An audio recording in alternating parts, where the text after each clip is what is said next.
Let's check in with the doc and look at things with a wider lens. Pastor Richards on OMG. Good morning, Pastor. Hey, good morning, Daniel. How are you? I'm well. How are you doing? I'm doing great. Good morning, St. Vincent and the Grenadines. The fellas left. They don't want to hear, valuable guidance, so they ran off. We know that's what it really is. I heard Bing says that he always listens to his pastor. Yeah. And I immediately, if I were online, I would say, Bing, everybody listens, but who? Anyways, there's a big distinction between listening and following. There you go. The Bible says, if you have an ear to hear, let him hear, but also that there should be a connection between hearing and doing. It's pointless to keep hearing and not doing. So let's just leave that there. I will not push back on Bing for saying that he listens. You can deal with him tomorrow. When he's here. He says he listens. What you should ask him is that, so you listen and you hear, but do you follow through? He doesn't put it into practice, Pastor. We know this. He's terrible, terribly behaved. As we say, he's not incorrigible. So let's leave that as that. He's always redeemable. So I tell you what, though. By the way, before I jump into anything on this politicking situation that we have, I have to publicly say I appreciate the various leaders of congregations here in St. Vincent that have reached out to me. That means a lot. And you're listening. Various leaders of congregations have reached out to me. Have followed what I said about the place of the Christian, particularly in this milieu where, in election season, which it is, we have no delusions about that there's this tendency, almost inevitable, for people to see things through partisan lens, including Christians, to see things through partisan lens. And since last week, I've been backing up this tree that in this election season, I am really going to be pushing hard. I'm going to be like a stock record, saying that our greatest allegiance as Christians, I'm not going to stop at any of you. I'm not going to stop. Our greatest allegiance as Christians is not to the party that we support. Our greatest allegiance is to the God and our faith. And we cannot, as Christians, compromise our integrity. And here's the point I'm making. We cannot, as Christians, compromise our integrity by simply subjecting ourselves to seeing things through partisan lens merely. Rather than looking at things through partisan lens, all of this, we have to look at it, evaluate it, get a sense of assessment, and react on it on the basis of a biblical lens. We have to see things through a biblical lens. And I appreciate the pastors who, and not just one of them, a good bit of them, really a good bit of them said, look, we heard you, we are with you in this. I trust that you will be leading your congregations by the word of God, because your congregations are members of the ULP and your congregations are members of the NDP. People within your congregation support the ULP.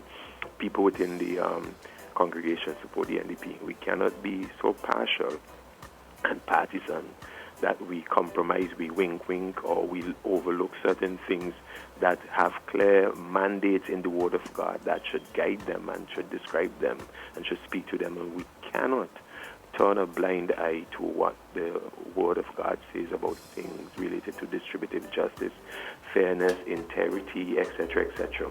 We cannot overlook these things. This is our time to stand up and be a voice in this nation when it comes to these things. Okay, so again, I wanted to commend and to make note of the fact that pastors are in agreement with that. Now to the business of this morning. I have to say, as I listened through I did listen, beginning early, what was said about Guyana, what was said about St. Vincent, the politicking leading up to election. And I don't know that I could say, after listening to everything that I listened this morning, that I can come to the conclusion that it has bolstered my faith in democracy. I know we tout the word democracy and we use it, we compare democracy to authoritarianism or totalitarianism. We want to, for example, examples of authoritarianism of the East.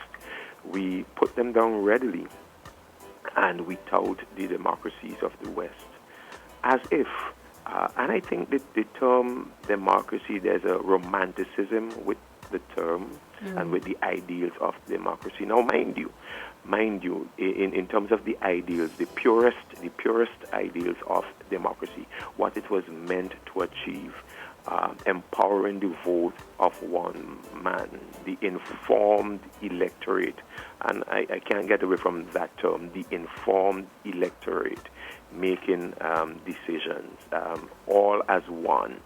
And the tremendous ideals, in Churchillian assessment, it is not a perfect system, but at the same time, it is the best that we've got. And we have this belief and faith in a democracy. But events of recent past here, in recent times here, in our Caribbean, never mind the hanging chads of yesteryear in the United States and other examples elsewhere. Let's just come home to the Caribbean, whether it is St. Kitts or it is Guyana or it is St. Vincent and other Dominica. We have had severe tests and challenges as to the merits of this democracy, and we have got to come to the point where we ask, what is this? What murky waters lie beneath the placid surface of this thing called democracy? And could it be that we really we just accept it rather than question it? Daniel, there are some things. Democracy is about politics, and politics is not the cleanest thing in the world, regardless of which side you are on. Politics is politics. If one, let us say we have mainly a two-party system here in St. Vincent, if one of the two, either one of the two, will tell me that they're not engaged in politicking, I'll tell them get out the room and get out the race. The fact that ULP is contesting this election that is upcoming, they are going to be engaged in politicking. I am telling you that. There's nothing to run from. The fact that NDP is going to be engaged in this election coming up, they are engaged in politicking. And any one of them, whether the ULP or the NDP, tells us that they're not engaged in politicking, that will be absolutely disingenuous. And there's no need to participate in the election. Both of them are involved in politicking. And those who understand and unpack politicking and understand what really is involved in it. Let me back up and say election is determined by a number of things. It could be determined by policies, but I question whether or not policies really determine the outcome of an election, frankly speaking, manifestos and ideas and what you're going to do and what, I doubt. You don't think that persuades people? No, Daniel, stop it. No, who cares about land settlement? Who cares about land distribution? Policies.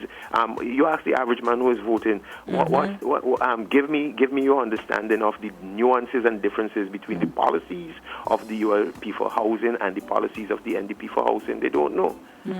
What is in terms of foreign relations? What's the difference in the policies of the NDP vis-a-vis or compared to the policies of the NDP ULP? They don't know. People. There goes my coffee. People don't know what the difference. The policies don't determine. Policy is just basically window dressing. Right. That doesn't determine an election. It has really no force, but you do it, you put your policies out there. Even party philosophy, in terms of values of the party, the guiding axis for behavior, and the core for your integration and weaving together of policies, which is really your party philosophy. I see people choosing candidates for parties, and candidates or leader? Candidates.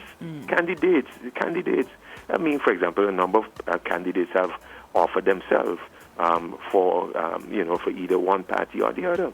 And I wonder the vetting process, if they are really attuned and up with the policies of the party for which they're running? Do they understand it?